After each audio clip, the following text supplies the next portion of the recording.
Hey everyone, and welcome to another episode of A Pretty Little Podcast. I'm Allie Violet Vixen.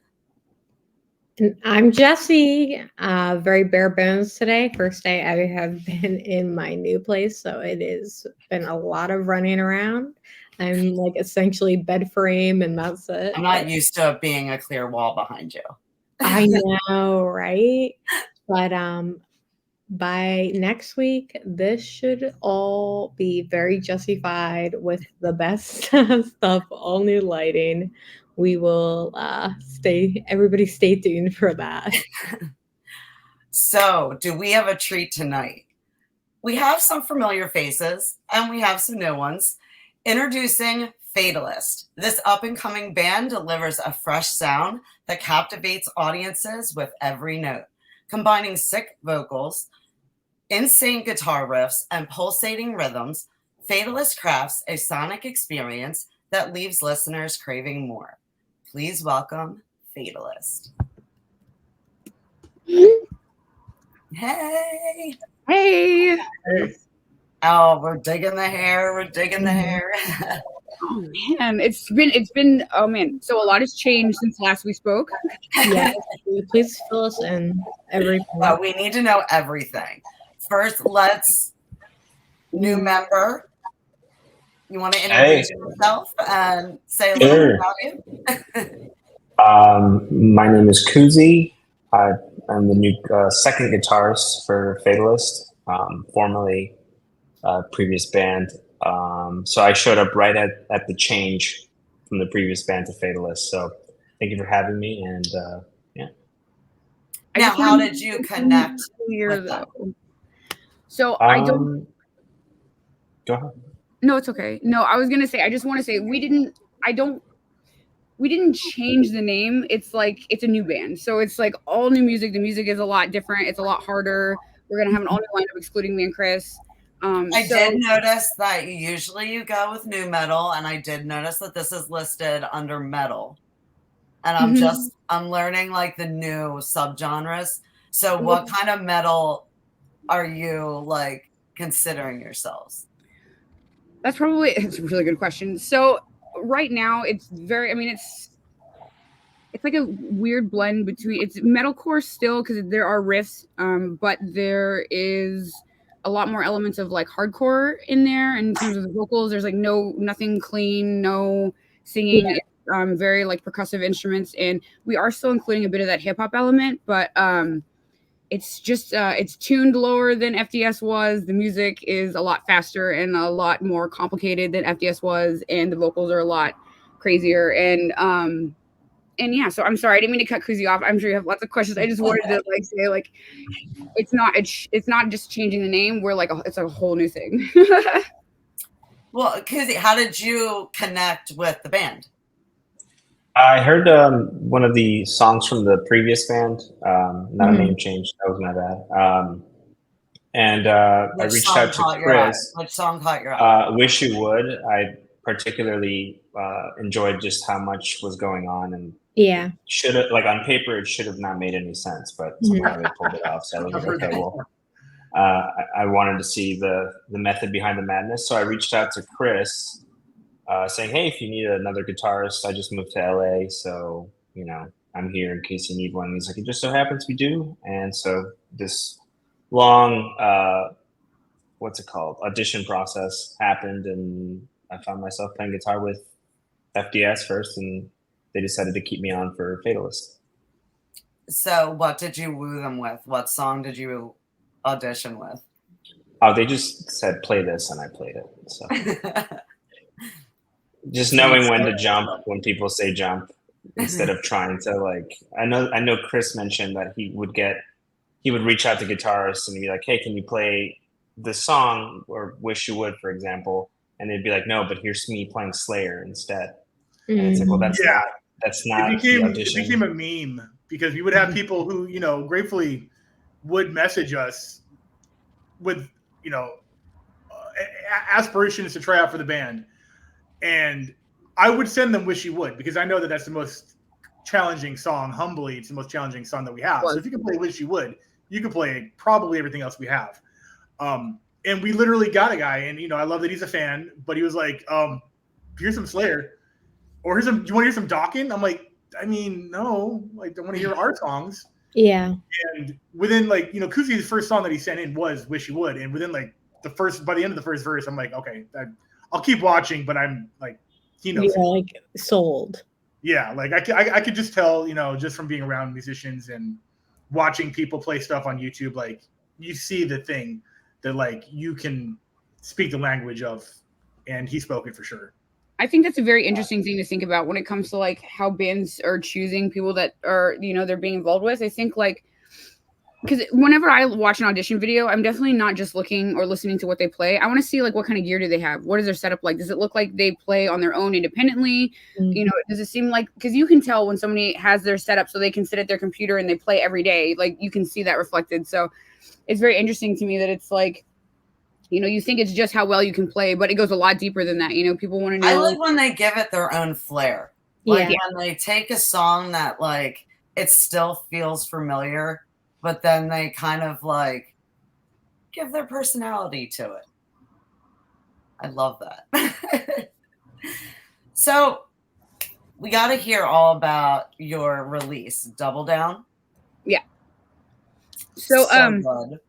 Thank you. Yeah, and that it's funny because the thing about writing songs is, generally speaking, you think up a song or something and you write it, and depending on your situation, it's a while before it comes out. It's not like you write a song and boom, it's out.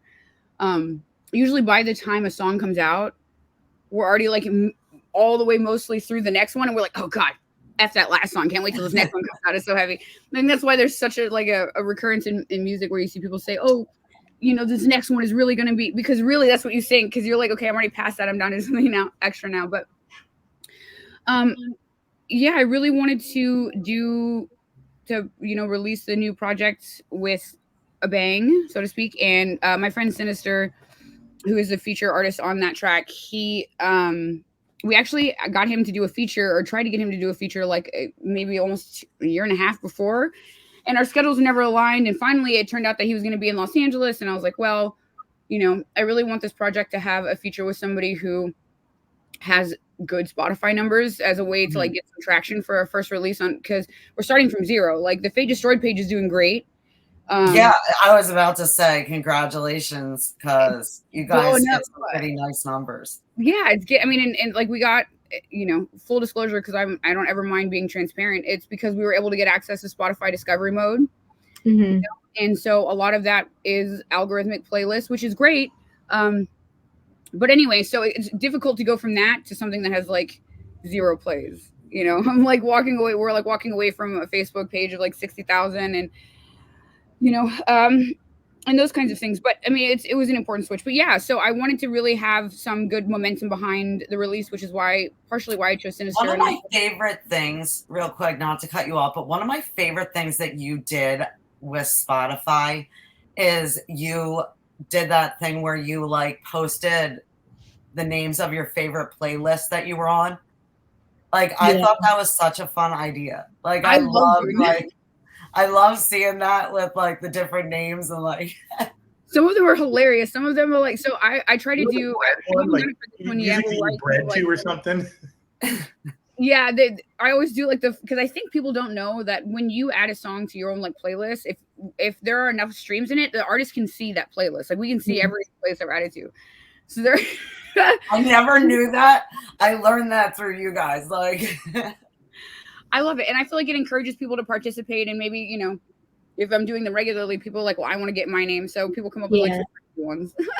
But yeah, so it was, that song is tuned down lower than what we used to do. And now the newer music is even lower. And there's, but so the song had a lot of influences. I really kind of wanted to lean in a bit to that. I tried to emulate the Korn, that, oh god, my brain is farting right now. Hold on. Freak on a Leash. Thank you. The build up before the breakdown where he's doing sort of the scat. And so yeah, I just wanted to sort of try things outside of my comfort zone, and it was a good draft. But I think I'm like ready to like, I don't know, really put it out there, really do something crazy. Well, you guys are always evolving. Like, you guys are always like pushing the envelope. I mean, even with your music videos, like you guys are always having fun with it. Yeah, I mean, that's like the most important part, you know? And I think that's part of the reason that I had, you know, I felt it was necessary in time. There's a lot of reasons, you know. Fate Destroyed was a lot of people who are vocalists have been vocalists since the beginning of their musical journey, right? So like they spend years like being in bands and doing all this stuff. And so in a way they go through their awkward teen phase, but like kind of privately. Like most bands don't get the kind of exposure that, you know, that we did when we first dropped the music. And at the time, you know, I hadn't really found myself as an artist yet. And so the music that I was putting out, I don't hate anything that I did in Fate Destroyed. Obviously it carried me to a lot of great places and I got to do a lot of wonderful things with it. But it got to the point where I was making music that didn't speak to me anymore. I was like making music that, you know, emulated what was popular to me or what I liked at the time when I first started the band. And we kind of got stuck in this situation where we were basically having to fight our own fans to be able to get our song, you know, to get traction for the song, because the people who listened to the older Fate Destroyed, they would hear the newer stuff, the heavier stuff, or the stuff with hip hop, and you know they'll hit skip, and not because they don't like us, but just because that's not what they came for, right? Like they knew us as the Crave era or the Inside era, and you know I have a lot of respect for that. But when so many people are pressing skip and people are like, is this going to be, you know, and there's not that kind of, when especially your own fans are not interacting with your content, you know, that's the thing that sucks about social media. It's like, you know, the reach matters. And I think also, you know, having to go through that experience of like finding myself as a singer and making, I mean, what do you do when you learn to do something? You usually copy somebody else first. And so, you know, it's like you emulate first until you kind of get your own repertoire of skills, and that's how you build your own sound, your own style. And then when you are done doing that, you can like perfect it. And that's usually when people start to like get traction. But for me, I was like, I've never been a vocalist. I kind of made the first 2 songs as not really a joke, but kind of like just to see if I could do it. And then, you know, it was just like a whirlwind. And then I was, you know, caught up in it. And I think this is definitely an intelligent move for me, because even though it's tough to walk away from something that we already established, music is going to be better because it's music that I like, and my band members like. I gotta ask, how did the fans react? This is actually our first time publicly saying anything about it at all. Yeah, we've been shadow posting essentially. Like, yeah, so we're going to make the big announcement because we do have a tour in July, and it's going to be as Fatalist. We are going to play a couple of songs from the FDS lexicon. No, it's the right one. Anyway, from the repertoire of the music that we do have as FDS, they'll be down-tuned in different like variations of those songs. But but yeah, so we have to start promoting that, and that also, you know, means that we have to try to get the people who are interested in seeing the newer stuff we're doing to come over to the new Fatalist page and see if that tickles their fancy. So it's I can talk about it forever, so you should just talk over me. Stop talking. So as far as upcoming shows, let's talk a little bit about that. What is I did see the post. It's a festival, correct? No? The only thing we have booked right now is that tour, which I can pull up the flyer for you guys. We did just play, well, Francesca just put on her first show as a booker ever. Tell us about that. Yeah, it was super fun. So Los Angeles has a pretty crazy music scene, but the thing that's really interesting is that the hardcore, like the underground music type scene, is very much pop-up shows, and there are venues like Chain Reaction and the Haven and stuff, but they're all really far away. So there's not really like a home for the kind of heavy music that I wanted to, you know, play and be a part of it. So I decided to start throwing shows. And the other thing is, like, I'm really not good at networking in person because I get nervous. So it's easier for me to, number one, get past that whole like, oh, she's a girl, don't take her seriously thing. And then beyond that, it's like they're working with me in a working capacity, right? So their first experience with me is like my professionalism when I'm booking a show, or like, you know, those kinds of, ma'am. Those kinds of things. Anyway, so it was like kind of my way to be able to tap in more to my community and to, you know, be involved and help the local music scene in whatever way I can. it also helps me like learn more about the music industry as a whole. So it was cool. We had Slay Squad headline. My boyfriend's band, Newcomer, they were also there. A band called Patrol of Despair, who I've never seen a band sound like that live. That's crazy. On a terrible sound system, they murdered it. DNG. So a lot of really awesome local bands, and Newcomer was out from New York, and it was like their first LA show. And it was actually like people flew in from out of state to come to the show. It was pretty good. Now, considering that you've kind of dabbled in both sides of it, like, what are your thoughts to doing like the DIY shows versus like the more like signed label ones that are with like Live Nation and like those shows? I think it depends on what you're trying to accomplish and what scene you're trying to be a part of. Because, you know, as much as there are those subsets of metal, obviously there are different scenes. Like there are the people who want to go the route, which is where FDS was on, where we like want to be on the, you know, we want to be like those Blue Ridge bands, those Aftershock bands, the Octane bands. There's definitely something for that. And I think that, you know, as long as it's really like a risk reward type thing, if it's costing you a ton of money to play a show and, you know, you're playing super early, like be aware that, you know, there probably are some DIY shows or other things that you can do that are not, you know, that are not going to cost you to play. So I think it's situationally dependent. I think DIY shows are great. Obviously, I'm a big advocate of DIY. We do everything ourselves. But at the same time, I've done and seen other bands, you know, pay exorbitant amounts of money to play a show that realistically they don't even match with the headliners. So those fans are not going to translate. But, you know, but it's when you're young and hungry, that's how those labels and that's how those kinds of shows can suck you in, because they're like, oh, well, you know, this show will sell out. But it's like, yeah, to people who are not your demographic, you know, and then you end up paying a lot of money. So you just have to be careful. Well, Josh Walls was just on, and he was just talking about the Ritz. And we got to get you up playing at the Ritz. Just keep putting it into the universe. Yeah. And he said that he's actually working towards like cleaning up some of the like bottom part for a bigger mosh pit. Yeah, he's making like a whole. What, he has a barber in there. He has like he's making like a whole like it's like one stop building. Like, so it's an old like theater, I'm pretty sure, and they gutted the bottom, so it's like a goth restaurant called Noir, barbershop, a tattoo parlor, like a hairstylist in there, and then upstairs is a giant venue. Like, it's like one stop for being a goth kid. It's literally it's literally in the attic, and you're good to go. Yep. Yeah, that would be. It's very impressive. I definitely would throw your name out. I would love for you guys to come over to the East Coast. And when I save up money, I know that you gave the giveaway away to someone else, but I really hope once I save the money to come over to Cali that we can go to Universal Studios, because I've been thinking about it since you did the giveaway. We'll definitely go to Universal Studios. Come through. We'll record one of these at Universal Studios on the ride. That sounds like the funnest day ever. It sounds lit. I'm with it. So as far as the show that you're going to be playing, Chris, you were looking it up. I have the flyer, and usually when I drag and drop it into OBS, it just shows up on screen, and it's not doing that. But the flyer for the tour is on our Instagram. We're doing a co-headlining tour with our friends from Texas, Last Night of Solace. It's our first ever West Coast focused run. We've generally only played like, as far as West Coast, like LA and then like Vegas a few times. We've never actually done the whole left coast down into Texas.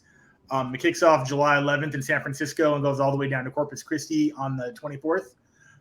So Texas in July tour, I am terrified and excited. It's gonna be so awful. So awful. I'm not ready. I'm ready, but I'm not ready. You been to Texas in July? How many shows are on this tour? This is about a dozen. 1, 2, 3, 4, 5, 6, 7, 8, 9. 9 shows. And you said what's the date for it? July 11th through the 24th. Oh, that's gonna be so fun. Yeah, definitely. It's been 2 years since our last tour, and I fell in love with the first one. The two that we first had, they came pretty close together. It was like October was the first one, and the next one was that following April. Mm-hmm. And I loved how back-to-back those were, and I want to kind of get back on that momentum with Fatalist for sure. So I know probably everybody's been bugging you, but can we get any details on any new music that you're working on? Yeah, for sure. So we just what I'm like trying to think of what we should say. So we are doing a track with Notions. We have a lot of cool features coming up. Let's talk about that. So we have some cool features coming up with Notions. One with Our House, which is they're like blowing up right now. They're doing really cool. Hopefully one with Newcomer. And yeah, so I mean, a lot of the stuff that we're trying to focus on moving forward is just having the music writing process be like as organic and, you know, as much and natural as it can be, right? To like not feel like we're being forced into anything or any corners or any boxes. Like, and I think that that'll be cool. I just want to write just like disgustingly heavy music. I just want to write like really, really nasty music that people are like, what the is this? This is so crazy. But yeah, so that's kind of the vibe really. And we're going to be working with a really dope producer here at the end of July after that tour. He's done stuff with Papa Roach and some other big bands. And so that'll be cool. So we're just really trying to elevate. I mean, I think everyone is. We're just trying to elevate to the next level. Are there any venues or people that you would like to collab with in the future that we can kind of throw out there that you haven't collabed with already? Because you guys have collabed with some. Susie, that one's on you. You answer that one. Who should we collab with? Oh man, putting me on the spot. I don't know, because I'm definitely just I live and breathe in the guitar world, and collabing with another guitarist is just kind of like not as common. Who's on your list? Well, I'm a big like mathy guy, so like I really love Polyphia. So any of the dudes there that could make me look like an amateur, I'm definitely for. I would love that. And then on like the heavier side of the spectrum, like people like Mike Stringer, who played with I Wrestled a Bear once, and then now with Spirit Box. He convinced me to go hardcore into this. I was very tentative about Spirit Box for a while. Like I'm not biased. I love original lineup. I Wrestled the Bear once, and I do love what Courtney and Mike did in their version of I Wrestled the Bear once. But yeah, there's some things like I'm being petty. There was a thing that happened with Spirit Box and FDS, completely not really connected. It's still speculation, and it kind of turned me off listening to them because he was like, "No, just listen to them," and like I can't stop. He's told me all them. I'm learning all the riffs. I'm like, bro, thank you. So, which venues are you looking to play at? I mean, I think starting with a new project, we'll kind of play anywhere that we can. You know, I think I really am. Roxy. I would love to play the Roxy. Fuck yes, top venue. Yeah. I've never so played there. I moved to LA. I moved to LA with that bucket list of venues, and I still need to play Whiskey, and I need to play Roxy. Well, we'll definitely play the Whiskey. It's unavoidable. Yeah. We will definitely play as much as I don't want to. Play the Whiskey. Whiskey slides into our DMs like every week. It's great. Yeah. So we'll definitely play the Whiskey. I would love to play the Roxy. That would be amazing. I mean, I've really been enjoying. I don't know, this new music that we're into. This new music that we're doing is just in such a different scene, and it's really like kind of gritty and underground in a way, and I like it because there's really like a sense of community, and so I think like any venue that is really just that's my biggest thing at this point. Like I just want to play with people who want to make the best music possible and like not worry about. Like I'm so tired of like I love social media, obviously. I love all that kind of stuff, but it gets to be pretty exhausting to constantly feel the pressure of that. I just want to make music. I literally just want to make music. That's all I want to do. Sometimes it does keep me going though. I'm like, you know what? I gotta make a TikTok today. Like I'm gonna do my makeup all cute. Like yeah. I haven't been on social media in so long. To be like honestly, it's been right as FDS was, you know, I knew we were going to be closing it down and we were trying to get things underway with the show, and we had this whole plan to announce we had this whole launch plan, but it kind of got kerfuffled because we filmed a music video, and you know, in this band I'm not settling for anything, and I just didn't. They did a great job, the person who filmed it, but you know, just the shots that we did and stuff, I just wasn't happy with it. So we ended up not having a music video. So it's just been I've been in this weird limbo where like I don't have much to post for Fatalist yet because it's brand new. but I also don't want to continue to like. I didn't want to post too much to FDS and like give it away. So I'll be back. I'll be back soon. I do miss filming content. I filmed the cover today. I filmed the cover of Dealer Crooked. So I'm gonna put that out tomorrow. Oh, awesome! Hell yeah. So, what kind of look did you go with that for that? So, I think we're gonna have to refilm it. I think we're gonna have to refilm it. So, I mean, something that I wanted to incorporate more with this project than I had with FDS is my love of cars and all of our mutual love of like kind of high fashion, like sneakers. Like I'm a sneakerhead. He's a sneakerhead, and you know, I feel like I'm left out of that equation just because I don't. Will there be a Fatalist? No one. I don't have the friends to teach me. I don't know what's out there, so I'm kind of like I just listen and learn at this point with the shoe game. I just bought some Skechers or Nikes. Did I buy Nikes? I bought Skechers Walkers. Kenji. That's what matters right there is Kenji.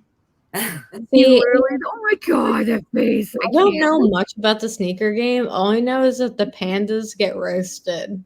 Yeah. So will there be a Fatalist sneaker down the line? Oh, definitely. Yeah, we've already started like designing it for sure. I definitely want to put one out. Yeah. So I mean,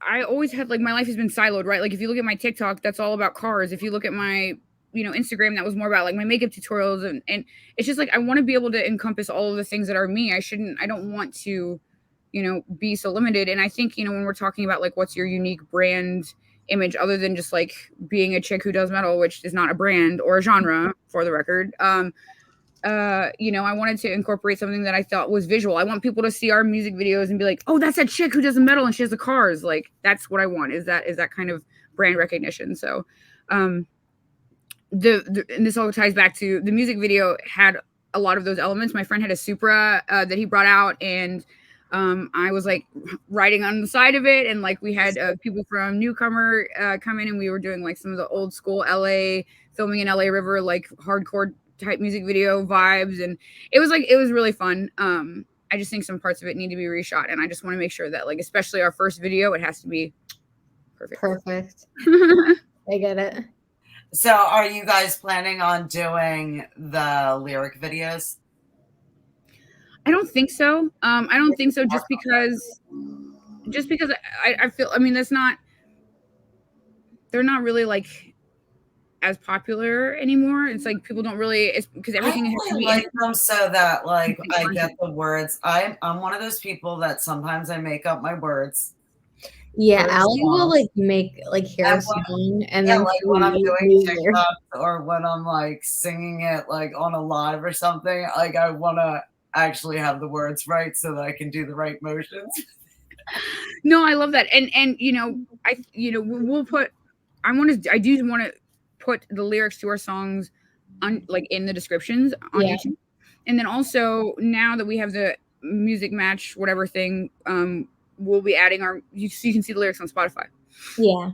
I love that they added that. I love that too. It's really helpful, especially when I'm doing covers and I'm like, what the F did he just say?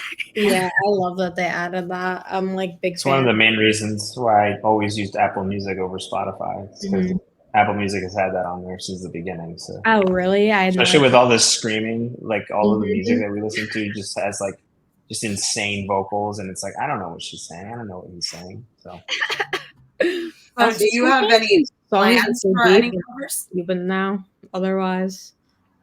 So do you have any plans for covers? Plans for covers. So a lot of the covers that we're doing or the covers I'm doing anyway, are more content pieces. Because it's easy to draw in new audiences with something that they find that is familiar, right? So like if I cover a song, like let's say you're a fan of Dealer, for example, or you see my Mirror cover, they're just short snippets of content that we can use to like sort of attract in new people who may be interested in what we do if they hear me scream or if they hear Chris play or if they hear Kazoo play, you know what I mean? Mm-hmm.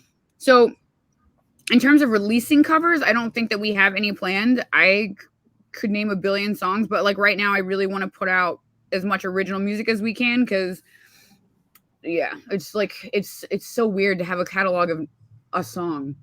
It's been so long since I've had a category. It's been what, 6 years since I've only had a song out. Crazy. I was actually gonna ask. I like this can go out to everybody.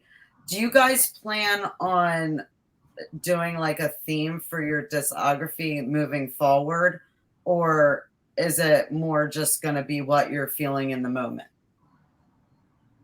I don't know. What do you guys think? I think that we always still dialing in a sound, but she's very good at helping take all of our elements and like bottlenecking in the best possible way into the sound that is us. So with the 6-week cycle that we're trying to get on with the singles, we're going to evolve every time. So even the next song after Double Down might even sound like she said, we might be sick of Double Down by then and be like, that doesn't sound like us, even though that was our last single. So as far as a theme goes, lyrically, that's definitely up to her. Visually, there are things that we've talked about. But musically, I mean, it's just, I think we just write together and we all love it and then it comes out. Kizzy, what were you going to say? I already forgot. You're like, Tommy, I have to tell you what I'm going to forget. So I have to ask, because how has it been for you fitting in like with Double Down and with the new songs? How is it for you with the songwriting process and like? I definitely come from, and I mean they knew this going like from the beginning, but I definitely come from a more like just like faster playing, like more technical side of metal. Not to say that I like it has to be self-indulgent, it has to be complex. I don't subscribe to the whole like complexity for complexity's sake, but I do rely on like a lot of melodies and a lot of like more intricate layers and stuff like that when I write.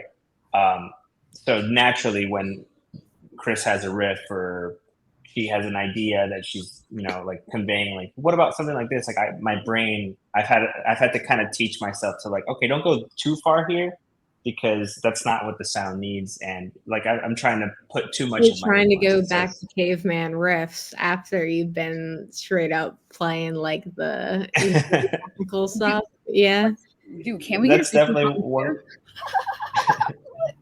Well, I mean, it's not like Chris writes really complex riffs too, so it's not quite caveman like just chugging along. Yeah. But I do have to like rein myself in sometimes for the sake of the song. And it's also weird that we have 2 guitar players and no bassist, right? So like, it's slightly more difficult because it's like both of them are really great guitar players, and both of them come from very different backgrounds, and both of them, like to shine a little bit. You don't become a wanky guitar shredder unless you like to shine a little bit. So, but no, I mean, they have definitely handled it well, and the project is still new, and we've been doing a lot of writing together. And I think it's sort of like a little bit less of a burden, because with FDS, it was like, we have to try to make this sound. We have to try to make this sound and like kind of repeat things over and over. And right now, the biggest thing about starting over a whole new project is just like, there's so like the possibilities are endless. Like, who knows, we in the first song, there's kind of a part that's like very, very new metal. And then in this next song that we have coming out, there's stuff that's, it goes into like a 2-step. So it's like, it's more on the hardcore side. And then like songs after that, we're going to be doing some more mathy metal stuff, and it's like some darker US type stuff. So it's like, I feel like in 2024, like trying to stick in a box is hard, but yeah, so they've really written some cool stuff, and it's nice to not have the constraints of like, we have to make this sound. I love that your music changes with your hair color. It does. Something's about the mood ring of metal at this point. Mood Ring is a great band. If you haven't listened to Mood Ring, go listen to them. They fucking rule. They're so good. That could be a name of a song, Mood Ring for Metal. But okay. So back to the cities. Cozy, is there any venues or cities that you would like to play coming up? Roxy, like I said earlier, has definitely been like I'm obsessed with like the history of Sunset Boulevard in Los Angeles, just when it was like this mecca of live music for multiple decades. It's kind of sad that now it's just become a little bit less influential.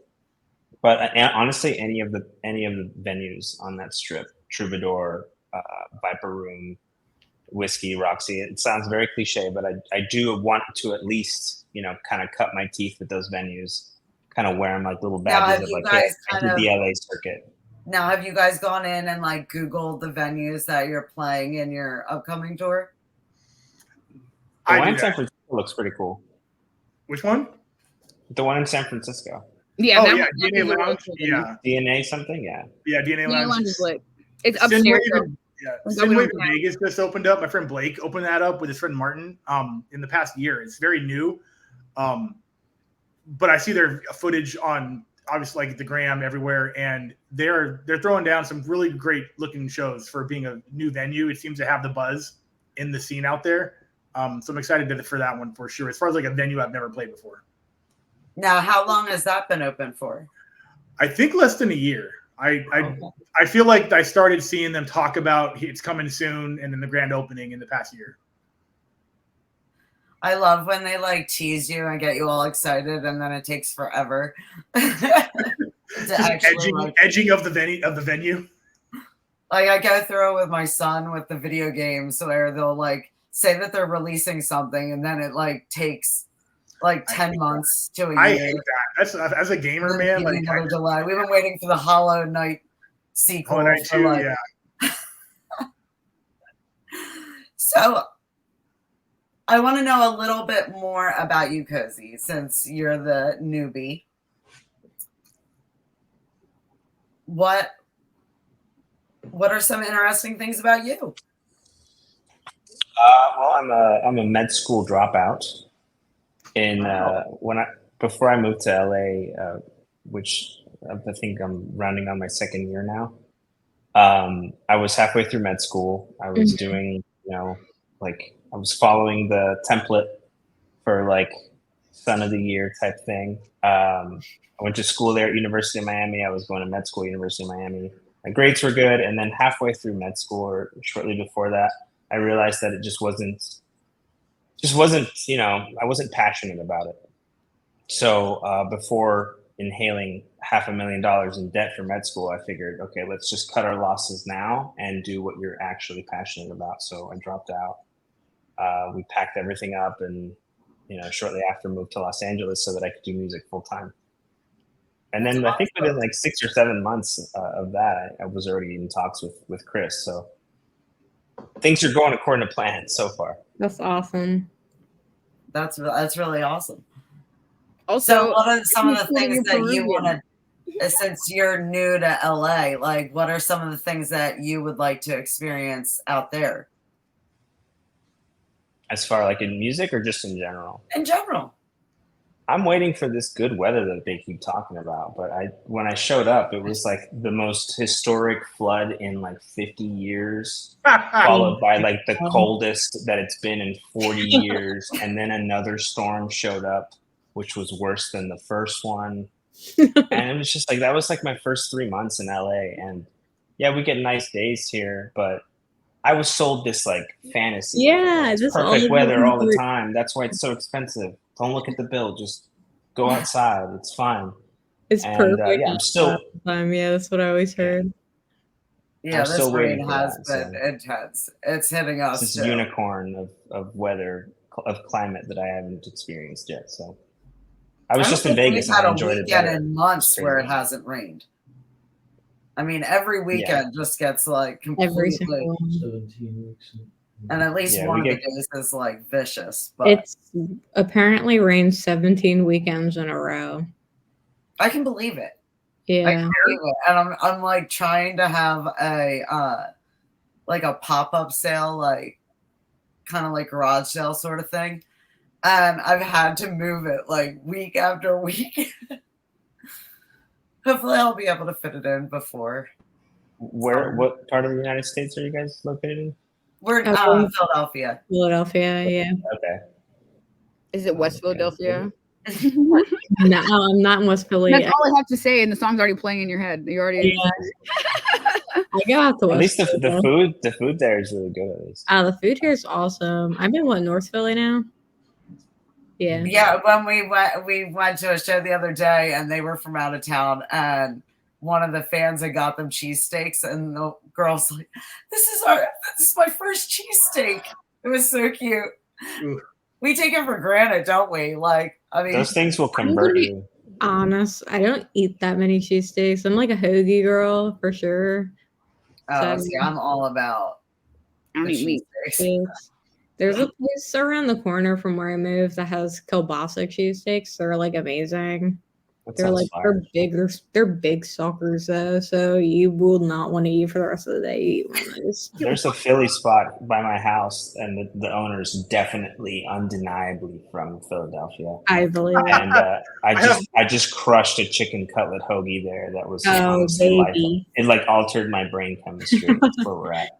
I have a New York bagel place by me, and they're from New York. They tell you that, they remind you of that, and I'm pretty quick-witted and I speak fast. I can't keep up. They take me to school on dialogue. You're an Orange County kid. You never stood a chance against a New Yorker. I know. I never claimed to. So I was just like, holy shit. I live with one, and he's my constant translator. Like, he and his friends will be talking sometimes, and I just look at him and I'm like, what are you talking about? And then he'll like explain the slang to me, and I'm like, it's like it's speaking a whole other language.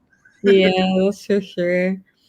I have a friend that moved to Texas, and he said, I was like, do you miss the hoagies? Do you miss the cheesesteaks? What do you miss? And he said, I miss the bagels. And I was like, really? And he was like, you would be surprised at how many states just like do not have like a good like New York bagel. I was like, that's crazy. We don't have pizza here either. It's depressing. It's not that good. Really? Cali is not great. It's just not great. It's not great as compared to everywhere else. If you like burritos, it's definitely a great place, and Asian food in general. To do a tour over here. Mm-hmm. And we can just all the food. We definitely, I mean, we need to do a lot of touring, and I think we're going to be doing a lot more of it because, you know, a lot of what we did in FDS was like waiting for these opportunities, but now it's like we can do the DIY shit. We can literally do it. I have a contact list for venues, and like, you know, of course, it's more ideal and it makes more sense financially to open for a big headliner, but those don't really exist now without a lot of money, really, to be quite honest. Like, unless you're even, you're really paying to play those, and even mid-sized ones are thousands of dollars to get onto. And that's one thing that sort of pushed me away from that whole scene, is like it's too much just trying to be on the financial side. But with this, with the newer music that we're into and the newer scene that we're getting into, it's like a lot of people, they have this name for themselves because they're constantly touring. They may not have the biggest Spotify numbers, but they're filling up shows, and they're selling out venues, and that's kind of what I want to do. And I want to tour as much as we can. The other day we were out, I went and saw Squella Grind, and there was this band, I can't remember the name. Chris, I think you know the name of this band. I think I have a sticker, actually. Maybe I'll remember. But they pulled up in like one of those party buses, and the whole was completely converted. Everything was gutted out of it. They had a drum kit inside, lights. Their whole merch store was there. All they had to do was open the door. The singer sang with his microphone that was like hanging from the top of the bus, basically the bus. And the guitar players, they had the windows open, and and it sounded great. They just put 2 speakers outside the bus, and they played. And I was like, dang, that's such a cool idea to just go up for when like big shows are letting out and just play. And everyone, of course, they're filming this for social media. They're like, oh wow, look at what I filmed. And so, I mean, I just want to do more DIY stuff like that. I feel like I've spent. Also, everyone's lit coming out of a concert venue, so they're a little bit more open minded. Mm-hmm. They're like, fuck it, I'm waiting for my Uber. Who cares? Let's give these guys a shot. So I'm so glad you brought up merch, because I almost forgot. Do you plan on doing really cool merch for Fatalist? Yeah, and we for FDS we did the whole like drop shipping thing where it's like people could print to order, but it's just like, I don't know, I feel it's messing with the rules of supply and demand, right? If there's too much of something or it's too readily available, it becomes less valuable to an extent. So every time we tour, we're going to do like tour exclusive merch. So like you can only get it if you came to one of our shows on a specific tour. And we're going to do very limited runs of designs. And something that I will carry over from Fate Destroyed is, I am a girl and I don't always want to wear frumpy ass t-shirts. Like, I just don't want to. Like, I go to shows so often and I have like, they end up getting cut up, like my Elvira shirt, like I just don't ever wear. Are you keeping the bathing suit? Yes, we're gonna. Well, not that one. But I didn't get it yet. I definitely need to go on and order that one.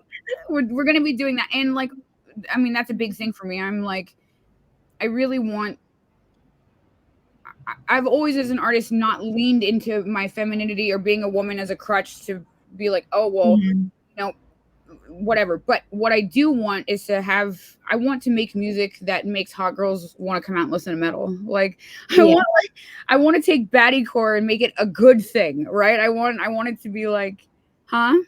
Yeah, I want to like get really like hot women to come out to shows and play metal, and like if they can wear cute accessories and look cute in my merch, then I'm about it. Like, let's all.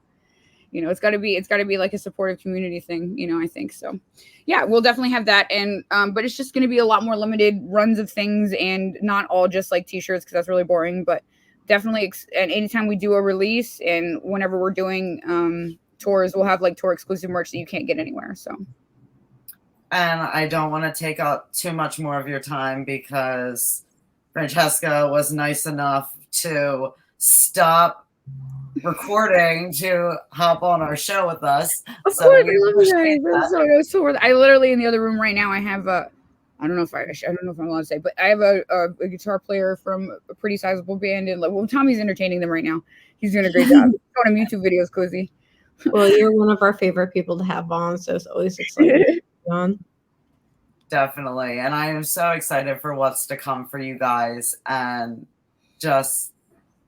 Welcome to the group, Cozy. Yeah. Thanks. Buckle up, Buttercup. No, but yeah. So I mean, the music is going to be a lot heavier and harder hitting, and if you're cool with that and don't necessarily want to need to stick to the whole like, sound. If you were interested to hear like what we're doing, you can find us, of course, on Spotify. We just started a Facebook, like I don't know, yesterday, like 2 days ago. We have an Instagram. This is going to be there, and TikTok are probably going to be the predominant places to find us. But yeah, please go check out our single Double Down. With your 6 week kind of like tradition, where are we at with the next song? Like how many weeks do we have left? It's almost done. We're gonna meet to redo the breakdown. I'm gonna be meeting with Kuzi on Friday actually to kind of go over. So he and I are writing a new song. So anyway, we're mostly done. So everything we tracked live drums for it, no MIDI. It's like live drums. So we got live drums. We got most of the vocals. They need to be recorded a little bit. So pretty much everything is done. I think we're probably like if we can get the breakdown done by like the end of this week, we can probably get it out to the producer to get it mixed and mastered. So I'd say we're probably not going to make 6 weeks, but we're probably about maybe 6 weeks, maybe 6 weeks in total from the time that we send it to him, depending on how long it takes for us to get back. Okay. Yeah, probably like 6 weeks. Okay, sounds fun. Can we know the name or we can't? It's called Ew. It's called what? Ew. I love that. Oh, that's Ew. awesome. Yeah, it's just called Ew. Because when we were writing it, I just kind of overheard something, and I was like, I was like, ew. And I was like, perfect. Let's just name it Ew, because that's literally what it's because it's just like nasty riffs. Yeah. And so the next one's gonna be Ew, and then we're working on some really, I don't know, I hate to be that bad. We're working on some really cool stuff. I mean, of course, objectively we think that, but it actually is and stuff. Well, the next time we have you on, we'll go into like all the fun things from each of the songs that you've released and all those Easter eggs because our viewers love them. So keep notes of all those little things that go on.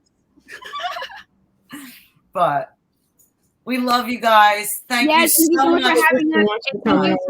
Thank you for being our place that we're actually, this is the first time we've talked about, the end of Fate Destroyed.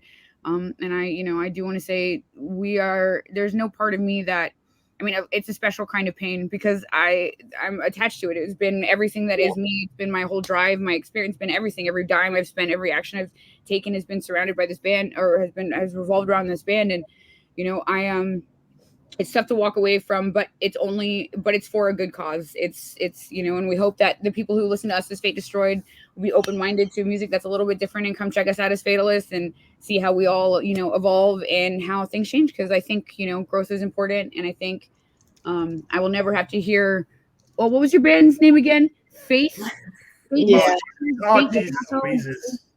Fate Teeth? I don't know. It's weird. So I don't have to listen to that anymore. I'm like Fatalist. Again, to our viewers, Francesca, she checks what list you put her on. So you got to make sure to put her on a good list. You want to see? Hold on. Right before we leave, let's just see what's the craziest one we've been added to recently. Hold on. We'll do a little screen share. Well, I won't screen share. I'll show you on my phone. Let's see. Do you want a lot of like badass band or like workout? Some of them are crazy. Some of them I'm like, you definitely don't know. People know what you're saying. One second. All right, playlist. Here we go. It's loading. Spotify for artists. This is how the magic happens. Wow. But if you want a shout out, the easiest way to get a shout out is to go on and make a really cool, crazy Spotify name and add them to it. Why is my internet? This is like the one time my internet's not going to work, of course. Story of my life. It just gives you a reason to do a fun TikTok or a reel on. I'll just have to do a TikTok on it because they're hilarious. I think some of the ones that we've been added to, oh God, I wish I could remember.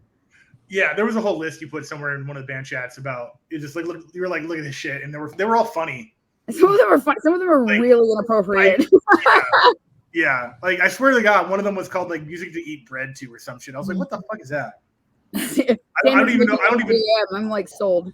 I don't even know where to look to find that list. That's fine. It's okay.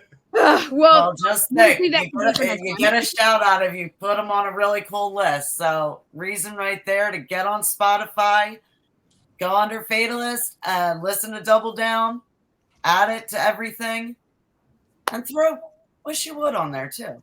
Yeah. But thank you so much. Thank you so much. Thanks for joining us. Thank you. Thank you for having us. Bye. Definitely. Oh, I love when they come on. I love when they come on too. Amazing. Oh, I love the hair. Like I love that every time she's like a butterfly. Like every time she just is getting ready to take off, she goes a different color. I think every time she's been on, she's had a different color. She absolutely has. I think it was blue, then purple, and now it's like the orangey red, which I'm really feeling. I've like thought about doing that color a couple times myself. And then I'm like, I remember having it before, and like it doesn't match some of the stuff that I'm like used to wearing with the purple. So then I'm like, nah. I get what you're saying. But so let's just talk about this weekend. Mm-hmm. I feel like the world needs to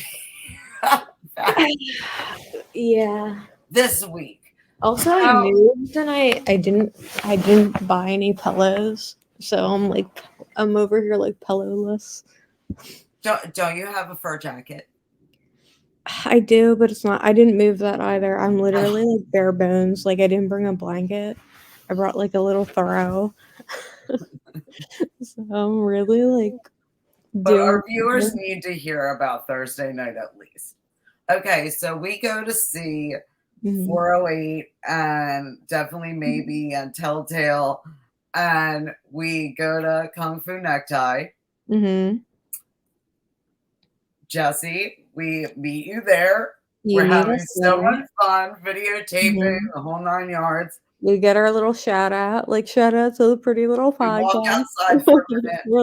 we're like, well, it was a set break, and we noticed that there are blinking lights. And I right away say, "Is that anybody's vehicle?"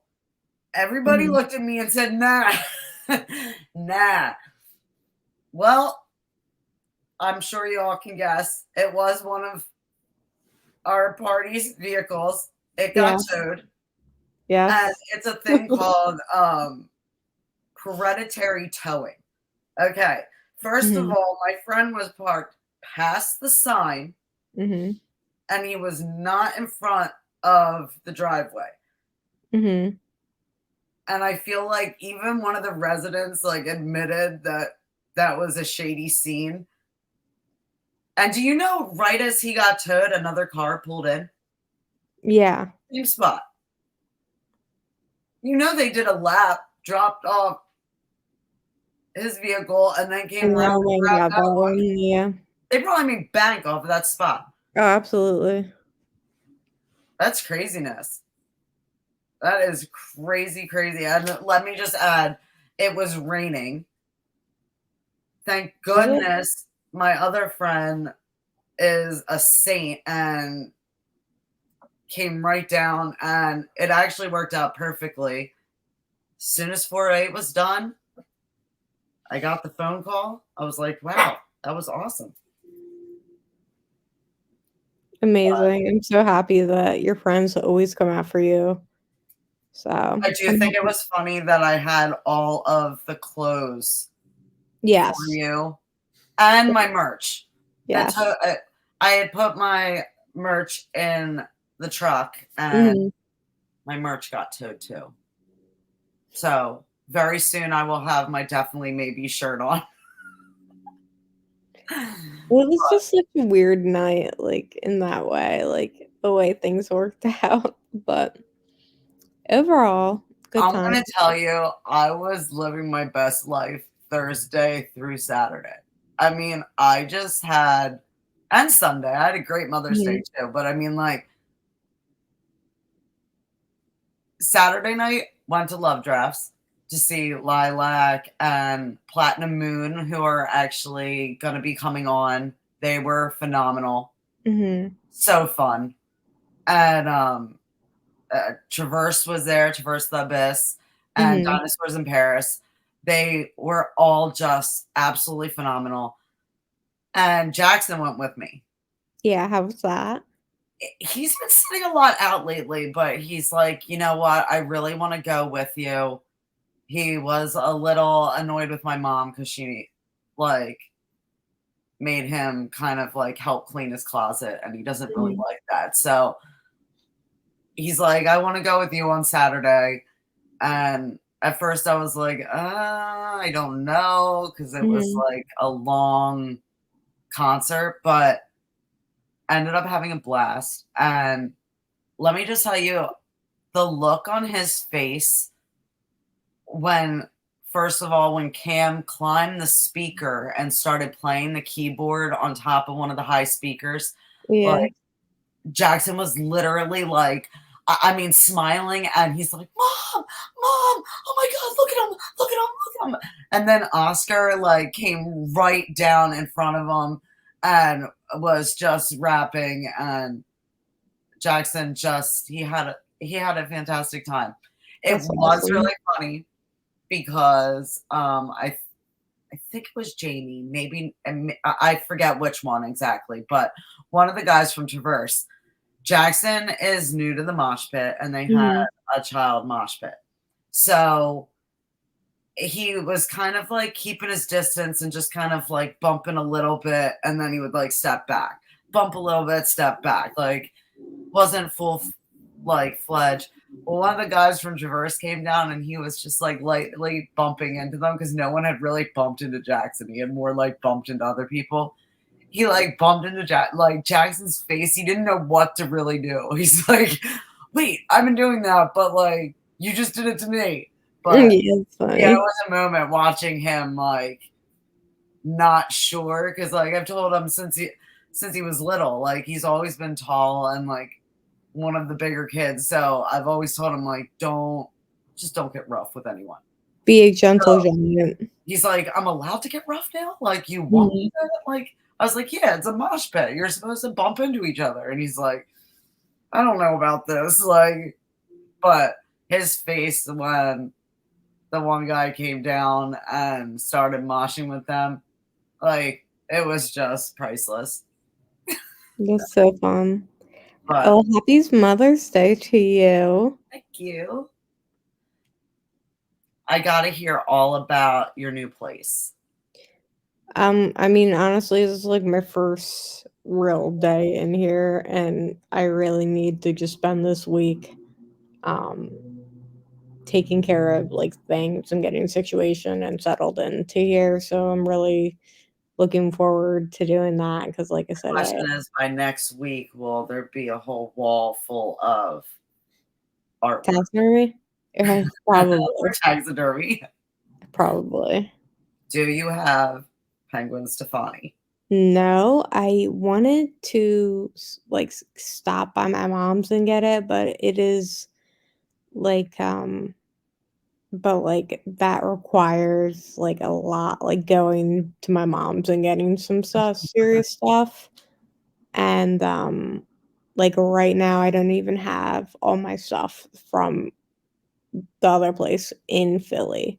So like it just like so I still need to get like my ring light and stuff like that and like my but then I will be moving the taxidermy and you will see like hopefully some stuff on my walls by next week. So and like actual good lighting, etc., etc. So I definitely want to get like situated and get the feel for it. Hunter just got here, so he's still feeling it out. He's a little anxious because he's like his first night here. So has he checked out everything? He's like sniffed around, but like I don't know. Like he had never been to Hunter had never been to North Philly.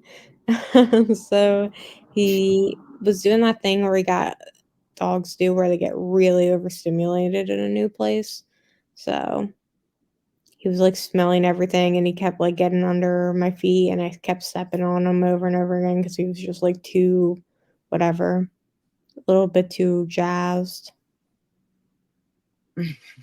He's going to be excited when he sees Frank. Yeah. But, well, I will let you go and enjoy your first night. Thank you. I appreciate it. And I will see everybody next week. Thanks for tuning in. We appreciate you guys for every week for tuning in. Bye, everyone. Bye.